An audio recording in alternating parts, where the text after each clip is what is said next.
ಈ ದೇಶ ಬಿಜೆಪಿದಲ್ಲ, ಜೆಡಿಎಸ್ ದಲ್ಲ, ಕಾಂಗ್ರೆಸ್ ದಲ್ಲ. ಈ ದೇಶ ನಮ್ದು ನಿಮ್ದು. ಯಾವ ಬಿಜೆಪಿಯವರಾಗಿರ್ಲಿ, ಕಾಂಗ್ರೆಸ್ನವರಾಗಿರ್ಲಿ, ಯಾರೇ ಪೊಲಿಟಿಕಲ್ ಪಾರ್ಟಿ ಅವ್ರ ಮನೆಯಿಂದ ದುಡ್ಡು ತಂದು ಹಾಕಲ್ಲ. ನಮಗೆ ನಮ್ಮ ದೇಶದ ತೆರಿಗೆನೆ ನಮ್ಮ ದೇಶಕ್ಕೆ ವಾಪಸ್ ಕೊಡ್ಬೇಕು.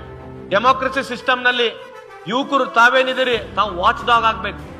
ನೀವು ಪ್ರೋಗ್ರಾಮ್ಸ್ ಬೇಸ್ಡ್, ಪಾಲಿಸಿ ಬೇಸ್ಡ್ ನ ನೋಡ್ಬೇಕು, ವಿನ ಹೊರತು ಕಾಂಟ್ರವರ್ಸಿ ಬೇಸ್ಡ್ ಹೋಗ್ಬೇಡ್ರಿ ಅಂತ ತಮ್ಮಲ್ಲಿ ಕಳ್ಕಳೆ ಮನವಿ ಮಾಡ್ಕೊಳ್ತಾರೆ. ಯಾಕಂದ್ರೆ ಸಮಾಜದಲ್ಲಿ ಬದಲಾವಣೆ ಆಗ್ಬೇಕಾಗಿದ್ರೆ ನಾನು ಮೊದಲು ಚೇಂಜ್ ಆಗ್ಬೇಕು, ನೀವು ನಮ್ಮನ್ನ ಚೇಂಜ್ ಮಾಡ್ಬೇಕಾಗಿದ್ರೆ ನೀವು ಮೊದಲು ಚೇಂಜ್ ಆಗ್ಬೇಕು. ಎಲ್ಲಿವರೆಗೆ ನೀವು ಈ ವ್ಯವಸ್ಥೆಯಲ್ಲಿ ನೀವು ಜಾತಿ ಬಿಟ್ಟು, ಕರಪ್ಷನ್ ನೀವು ಬಿಟ್ಟು, ನೀವು ಪ್ರೋಗ್ರಾಮ್ಸ್ ಗಳನ್ನ, ಮ್ಯಾನಿಫೆಸ್ಟೋಗಳನ್ನ, ಯಾವ ಸರ್ಕಾರ ಯಾವ ಕಾರ್ಯಕ್ರಮ ಮಾಡಿದೆ, ಯಾವ ಪ್ರತಿನಿಧಿ ಯಾವ ರೀತಿ ಕೆಲಸ ಮಾಡ್ತಾರೆ ಅಂತ ನೀವು ಅದನ್ನು ಗುರುತಿಸಿದ್ರೆ ಮಾತ್ರ ಒಳ್ಳೆ ಭವಿಷ್ಯನ ಕಾಣಬಹುದು. ನೀವೇನ್ ಬೇಕಿದ್ ಮಾಡಬಹುದು, ನೀವ್ ಹೆಂಗ್ ಬೇಕಾದಂಗಿರ್ಬೋದು. ನಮ್ಮನ್ನ ಇಲ್ಲಿ ಬಂದು ಬಹಳ 100% ಕ್ಲಿಯರ್ ಆಗಿ ಎಕ್ಸ್ಪೆಕ್ಟ್ ಮಾಡಕ್ ಹೋಗ್ಬಿಟ್ರೆ ಆಗ್ತಕ್ಕಂಥ ವ್ಯವಸ್ಥೆ ಆಗ ಸಾಧ್ಯನೇ ಇಲ್ಲ ಅಂತ ಈ ಸಂದರ್ಭದಲ್ಲಿ